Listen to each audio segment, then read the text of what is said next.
아주 오래전에 남아프리카에 남아공 이런 데가 이제 남아프리카인데 그곳에 아주 유명한 점쟁이가 있었고 또 그 점쟁이가 용케 맞추는 일도 제법 있었던 것 같습니다. 많은 사람들이 그의 말에 귀를 기울였는데 어느 해인가 올해는 대기근이 올 것이다. 점쟁이가 이야기했고요. 그것이 입소문처럼 아프리카 전역에 막 퍼졌어요.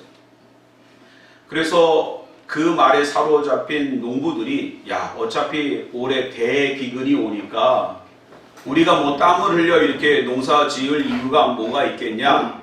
빨리 이러한 재앙을 피하기 위해서 도시로 가서 그래도 밥벌이라도 하자라고 해서 2만 명의 농부가 갑자기 농사 짓는 것을 포기하고 도시로 몰려들었습니다.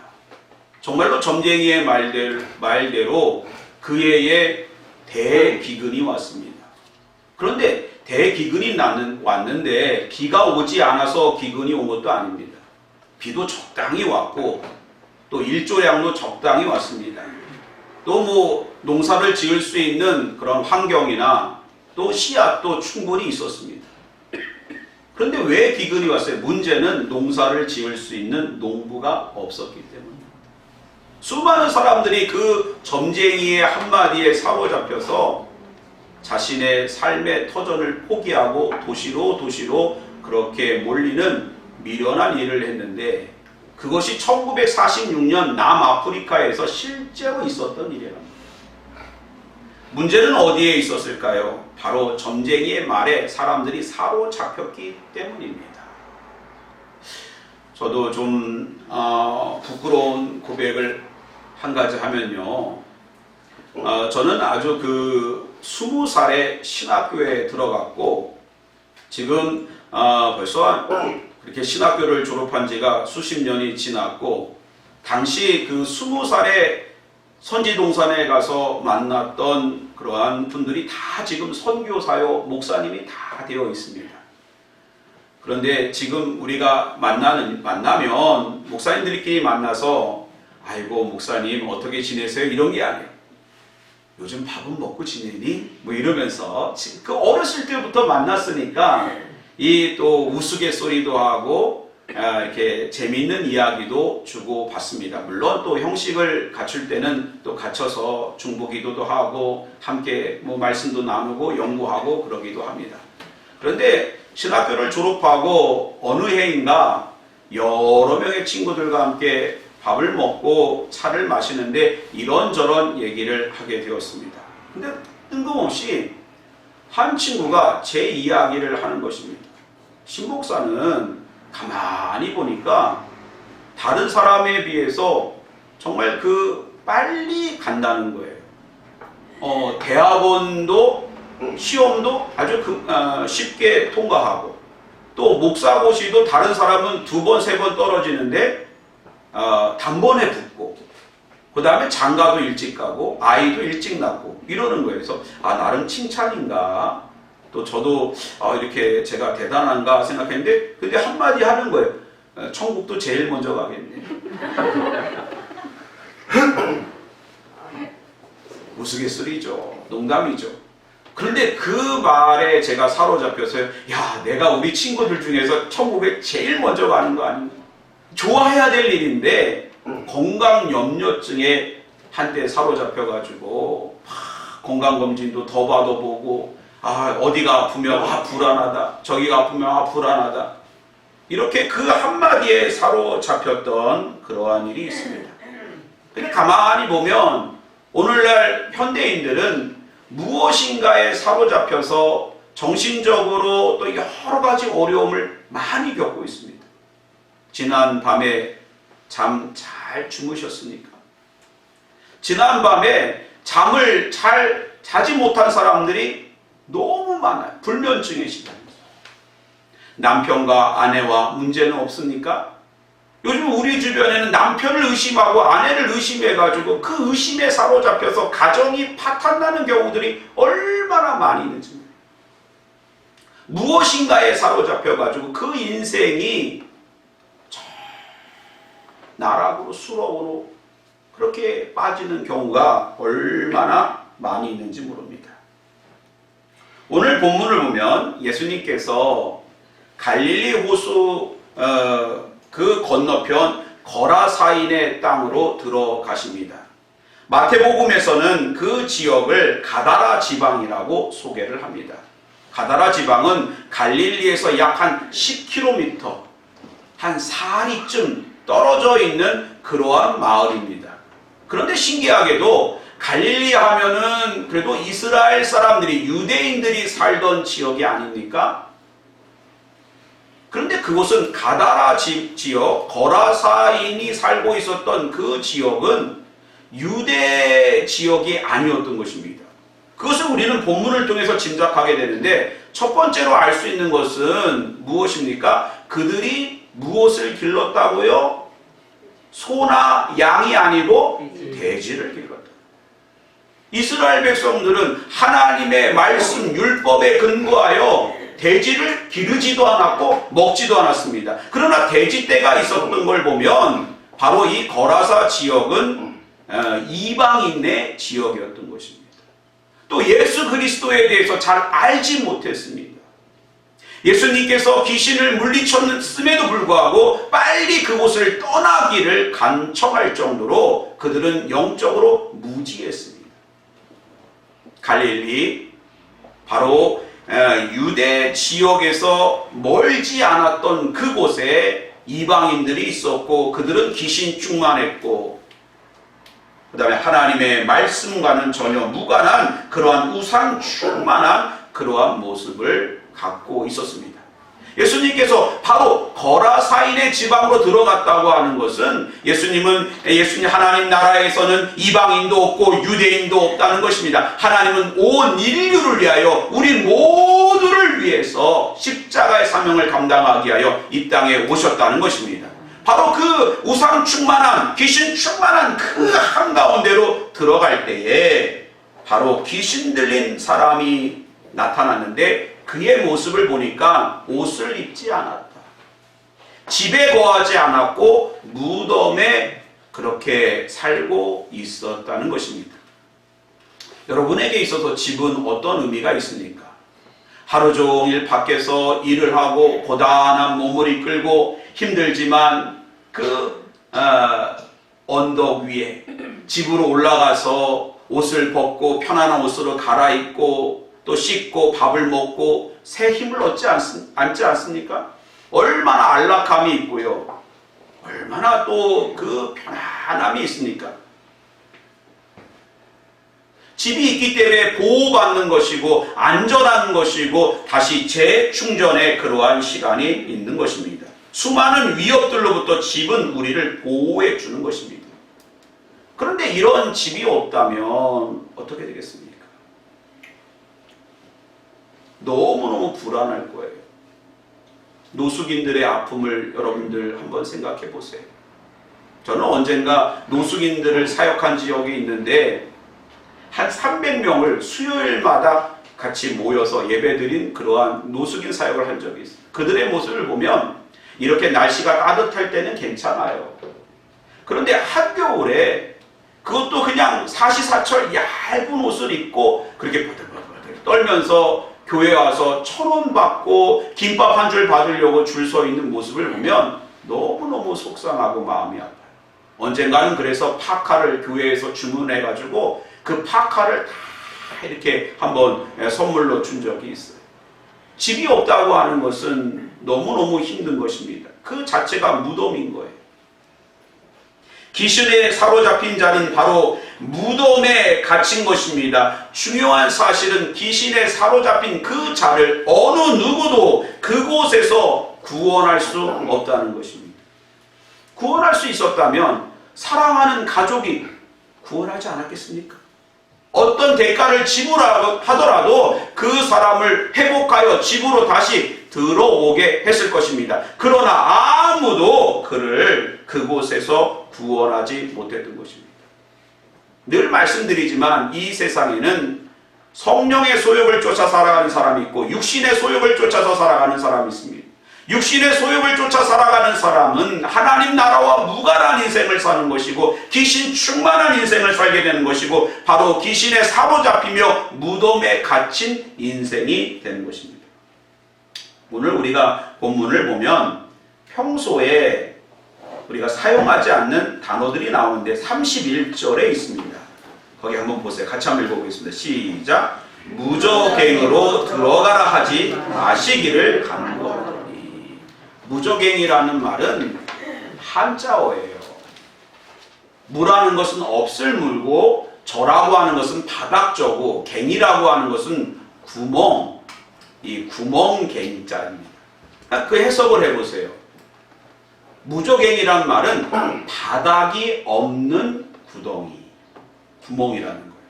그러니까 무저갱이 왜 무서운가 하면은 바닥이 없다는 뜻이에요. 계속 떨어집니다.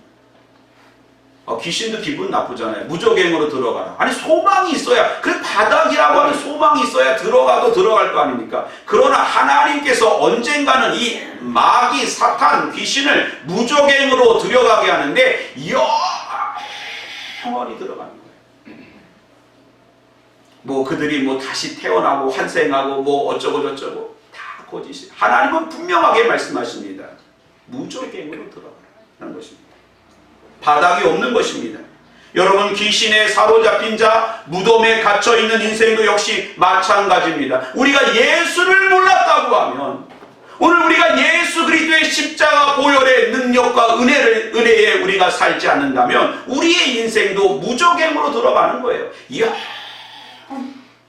바닥이 없는 영원한 하나님의 심판, 그 영원한 불못으로 들어가는 거예요. 그렇기 때문에 예수님께서 우리를 위해 이 땅에 오셨고 십자가를 통하여 우리를 그곳에서 무덤에서 나오게 하신 줄 믿으시기 바랍니다. 얼마나 감사해요. 얼마나 감사해요. 여러분, 우리가 뭔가 끝이 있어야 소망이 있는 거 아니에요? 그러나 사탄은 귀신에게 사로잡힌 인생은 끝이 없다는 거예요. 소망이 없는 인생입니다. 그게 무서운 거예요. 얼마 전에 뉴스를 보니까 지금 미국이요, 우리나라도 마찬가지지만 마약과의 전쟁, 너무너무 이 마약이 종류도 많아지고 그것으로 인해서 피폐한 사람들이 너무 많은데, 필라델비아라고 하는 도시에 켄싱턴이라고 하는 그 거리에 사람들이 막 이러고 있어요. 뭐 1시간이 지났는데도 한 발짝도 안 가는 거예요.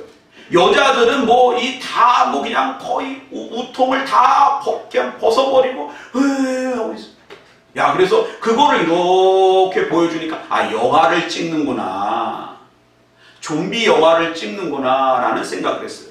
그런데 영화가 아니에요. 사람들이 마치 진짜 좀비처럼 그렇게 막 계속 이러고 있어요. 봤더니 펜타닌이라고 하는 마약에 취해가지고 사람들이 그냥 그 도시 자체가 무덤이 되고 있더라고요. 사랑하는 성도 여러분, 예수가 없는 것은 무덤입니다. 귀신에게 사로잡히고 그러한 인생은 바로 영원한 무저갱으로 갈 수밖에 없는 거예요. 그런 사로잡힘에서 벗어나야 될 줄 믿습니다. 무덤에서 나올 때임을 우리는 기억해야 될 것입니다. 왜 하나님 좋아하지 않는 것에 사로잡혀서 계속 그렇게 질질 끌려가고 있습니까? 그럼 어떻게 우리가 벗어날 수 있느냐? 28절 말씀 같이 한번 읽어보겠습니다. 시작. 예수를 보고 부르짖으며 그 앞에 엎드려 큰 소리로 불러 이르되 지극히 높으신 하나님의 아들 예수여, 당신이 나와 무슨 상관이 있나이까? 당신께 구하노니 나를 괴롭게 하지 마옵소서 하니. 그 거라사 그 광인이요, 귀신 들린 자가 지극히 높으신 하나님의 아들 예수요, 예수 그리스도를 알아봤습니다. 근데 그 다음 말이 중요해요. 당신과 나와 당신과 무슨 상관이 있나이까? 귀신은요, 예수님과 무관합니다. 귀신에 사로잡힌 자도 예수 그리스도와 관계가 없습니다. 그러므로 반대로 우리가 무덤에서 나오며 귀신의 사로잡힘에서 풀어놓아 해방되어지려고 하면 예수가 나의 주, 나의 왕, 나의 하나님, 참 포도나무 되시는 예수 그리스도에게 붙어있고 그가 내 안에 내 그 안에 우리가 주님과 연합됨이 있어야 될 줄 믿습니다. 예수님하고 상관이 있어야 되는 거예요. 여러분이 먹든지 마시든지 무엇을 하든지 예수와 관계가 있어야 되는 것입니다. 오늘 여기 왜 예배 드리고 있습니까? 예수님이 나의 주이기 때문에, 예수님께서 대제사장이시기 때문에, 예수 이름으로 우리가 하나님 앞에 나아갈 수 있기 때문에 오늘 우리가 이곳에 있는 것입니다. 요한복음 11장을 우리는 너무 잘 알고 있습니다. 계속 반복적으로 우리는 그 말씀을 곱씹었습니다. 베다니, 예수님께서 너무너무 사랑하셨던 마리아, 마르다, 나사로가 살던 그 가정에 장례가 났잖아요. 이미 나사로가 죽은 지 며칠 되었다고요? 나흘은 보통 3일까지는 소망이 있다라고 생각했어요. 그죠? 근데 나흘이 있다는 것은 완전 죽었다. 완전 무덤이다. 완전 무덤에 갇혔다라는 것입니다. 근데 예수님께서 무덤에 가셔서 돌을 옮기라 하시고 뭐라 그랬어요? 나사로야? 나와라. 나사로야? 나와라. 뭐 일어나란 말도 하셨겠죠. 나와라. 그랬더니 나사로가 완전히 이렇게 다 배로 이 천으로 둘러져 있는데 이렇게 다 얼굴도 가려져 있는 상태로 나오니까 예수님께서 뭐라 그러냐? 풀어놓아 다니게. 풀어놓아 다니게. 그러면 어떻게 나사로가 무덤에서 나올 수 있었느냐? 어떻게 나사로가 다시 살아날 수 있었느냐? 예수님 말씀하시죠. 나는 부활이요 생명이니 나를 믿는 자는 죽어도 살겠고 무릇 살아서 나를 믿는 자는 영원히 죽지 아니하리라. 바로 나사로와 마리아와 마르다가 부활이요 생명 되시는 예수 그리스도를 믿었기 때문입니다. 예수 그리스도와 상관이 있었기 때문입니다. 관계가 있었기 때문입니다. 그 관계적인 구원을 이루었기에 풀어놓아 다니게 한 것입니다. 오늘 역시 우리도 마찬가지예요. 얼마든지 마귀는 여러분들을 사로잡을 수 있습니다. 얼마든지 이 땅에 하나님 보시기에 좋지 않은 것들이 여러분의 삶을 사로잡을 수 있습니다. 그러나 우리가 예수님에게 다 붙어 있을 때, 참 포도나무 되시는 예수님에게 딱 붙어 있으면요, 마귀가 묶으려고 해도, 사로잡으려고 해도 너무너무 그 나무가 두꺼워서 마귀가 엄두를 내지 못하는 것입니다. 주님에게 바짝 붙어있는 저와 여러분 되시기를 주님의 이름으로 기원합니다. 네.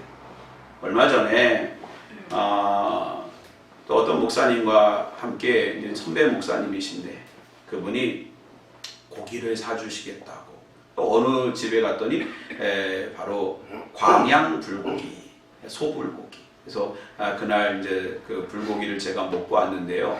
뭐 고기 먹은 거 자랑하려고 말씀드린 게 아니라 그 집에 있는 그 사장님, 여자 사장님이 최근에 교회를 나가게 됐다는 거예요. 어떻게 나가게 됐냐 했더니 그 교회 권사님이 그곳에 가서 불고기를 먹어보니까 너무 맛있어서 또 자주 가게 된 거예요. 그런데 막 그 여자 사장님이 막 서비스가 너무 좋은 거예요. 이거 이렇게 드셔보세요. 오늘 이게 서비스예요. 이렇게 너무 친절하니까 혹시 이분이 교회 나갈까 하고 교회 나가세요? 라고 하니까 아니요. 그러면 교회 가실래요? 그랬더니 그분이 저도 가도 됩니까? 여러분 소망을 가지세요. 네, 태신자 작정하시고 계속 기도하세요. 그러면 그런 분을 만나게 될 거예요. 저도 교회 나가도 됩니까? 나오셔도 된다. 근데 이분이 교회에 나와서 예배 가운데 눈물을 그냥 펑펑 흘리고 너무너무 감사한 거예요. 얼굴 표정이 죽어 있었다가 살아났는데 그 이유를 알고 보니 이분이 오랫동안 우울증에 사로잡혔어요. 우울증이. 그래서 그 우울증에 사로잡혀서 무적행처럼 계속 바닥 없는 곳으로 빠져내려갔던 거예요. 근데 그분이 예수 만나고 믿음이 회복되고 말씀을 듣는 가운데 사로잡힘에서 풀어놓아 다니게 하라. 왜요? 참 포도나무 대신 예수님에게 붙기 시작하니까 우울증이 사라지게 된 것입니다. 여러분, 우리 안에 모든 것들 여러분 스스로가 할 수 없어요. 한 가지 예를 드릴까요? 알코올 중독. 여러분의 힘으로 할 수 없어요. 오늘부터 내가 술을 끊겠다. 못해요. 그 쉬운 담배도 역시 마찬가지예요. 여러분의 힘으로 안 돼요. 음란의 문제. 아내만 사랑하는 것처럼 보이지만 음란의 문제 안 돼요. 그러나 예수님에게 붙어 있을 때, 예수님에게 붙어 있을 때 풀어놓아 다니는 역사가 오늘부터 시작될 줄 믿습니다. 들을 기 있는 분은 들으시기 바랍니다. 두 번째로요, 29절 말씀 우리 한번 같이 한번 읽어보겠습니다. 시작. 이는 예수께서 이미 더러운 귀신을 명하사 그 사람에게서 나오라 하셨습니다. 귀신이 가끔 그 사람을 붙잡음으로 그를 쇠사슬과 고랑에 매어 지켰으되 그 맨 것을 끊고 귀신에게 몰려 광야로 나갔더라. 귀신에게 주님이 묻죠. 네가 누구냐? 그랬을 때 뭐라 그래? 군대라. 군대라. 사단이라는 거예요. 사단. 어마어마한 큰 군대가 귀신이 그 사람을 사로잡은 거예요. 그러니까 사람의 힘으로는 도저히 나올 수 없는 거예요. 빠져나올 수 없는 거예요. 그 어떤 힘으로도 무덤에서 그를 나오게 할 수 없는 것입니다. 오직 예수 이름의 권세와 능력으로 되는 줄 믿으시기 바랍니다. 어떤 집사님이 결혼을 했는데 남편이 또 직장도 번듯하고 또 이제 그 성실하고 그런 모습에 반해서 결혼을 하게 됐습니다. 근데 믿음은 없었어요. 그런데 이제 이 집사님이 내가 잘하고 기도하고 열심히 전도하면 남편이 함께 신앙생활 하겠다. 결혼했는데 다 좋은데 이분이 알코올 중독이었어요. 매일같이 술을 먹는다. 그래서 술만 먹으면 좋은데 그 일로 인해서 아내를 괴롭히는 거예요. 또 교회 갈 때 되면은 못 가게 막 주일날 방해하고 막 이러는 거예요. 벌써 그런데 애는 둘 낳아서 벌써 이렇게 키우고 사는데 너무너무 힘들어서 이혼하려고 어머니 권사님에게 물었더니 어머니께서 야, 믿음의 사람이 네가 그랬잖아. 네가 전도할 수 있다고. 예수님에게 의지해. 기도해.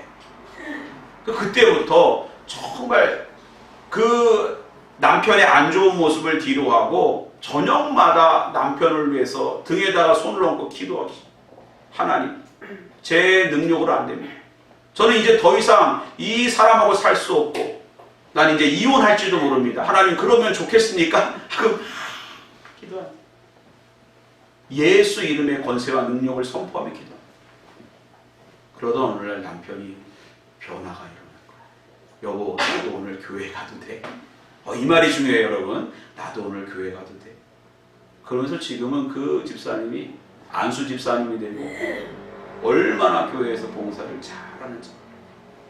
여러분, 사람의 힘으로 능으로 권세로 되는 것이 아니고 예수 이름의 권세와 권능으로 되는 줄 믿으시기 바랍니다. 누가복음 9장 1절 예수께서 12 제자를 불러 모으사 모든 귀신을 제어하며 병을 고치는 능력과 권위를 주시고 라고 되어 있습니다.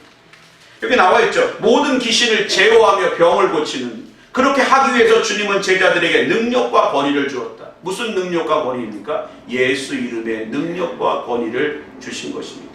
그 이름의 권세와 능력으로 승리하게 되는 줄 믿습니다. 여러분의 질병의 권세가 예수 이름의 권세와 능력으로 풀어놓아 다니게 될 줄 믿습니다. 여러분을 사로잡고 있는 모든 것들, 그런 귀신의 역사, 예수 이름의 권세와 능력으로 물리칠 줄 믿습니다. 마지막으로 39절 말씀 같이 한번 읽어보겠습니다. 시작.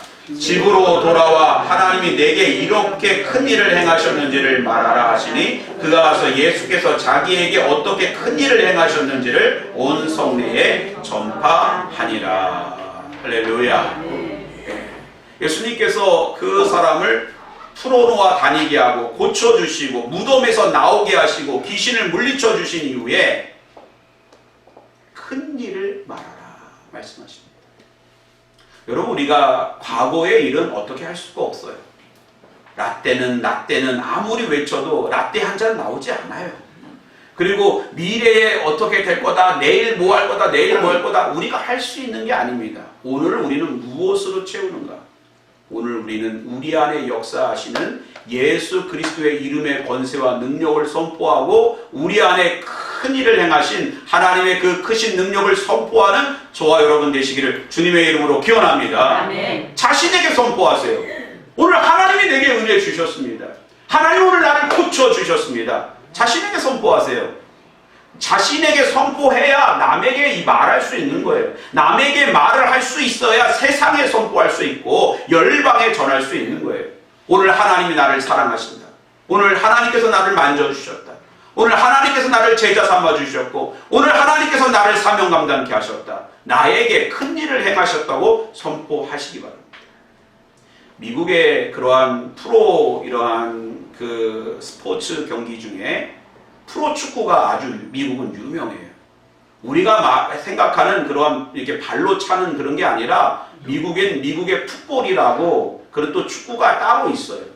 그런데 그게 아주 큰 인기입니다. 그 선수들이요 큰 돈을 벌어요. 근데 그 팀 중에 필라델피아라고 하는 팀이 있고 뉴 잉글랜드라고 하는 팀이 있는데 수년 전에 필라델피아라고 하는 팀은 한 번도 우승하지 못했고 뉴 잉글랜드라고 하는 팀은 우승을 밥 먹듯 하는 팀이었어요. 결승전에 놀랍게도 종료 2분 만에 필라델피아가 역전해서 우승을 해버렸어요. 우승했는데 그 선수들이 다 운동장에 동그랗게 모여서 무릎을 꿇고 하나님께 감사를 기도를 드리는데 이렇게 기도했어요. 하늘에 계신 아버지, 거룩하신 예수님의 이름을 높여드립니다. 주님은 창조주이시며 유일한 구세주이십니다. 주님은 길이요 진리요 생명이십니다. 이렇게 선포합니다. 큰 일을 행하신 예수님을 선포합니다.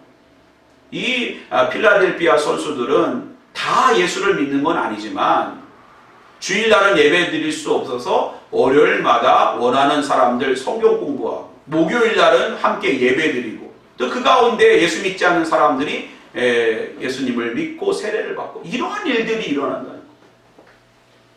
그 필라델피아 팀이 멋진 것은 자신들에게 행하신 주님의 역사를 선포했다는 거예요. 오늘 마찬가지로 오늘 우리 안에 예수님께서 큰 일을 행하신 줄 믿으시기 바랍니다. 아멘. 큰 일을 선포하고 행하심을 우리가 날마다 우리의 삶 가운데 선포할 때 더 이상 귀신이 그 어떠한 것들로도 우리를 사로잡지 못하는 것을 믿으시기 바랍니다. 아멘. 그런 인생 사시기 바랍니다. 아멘. 기도하겠습니다.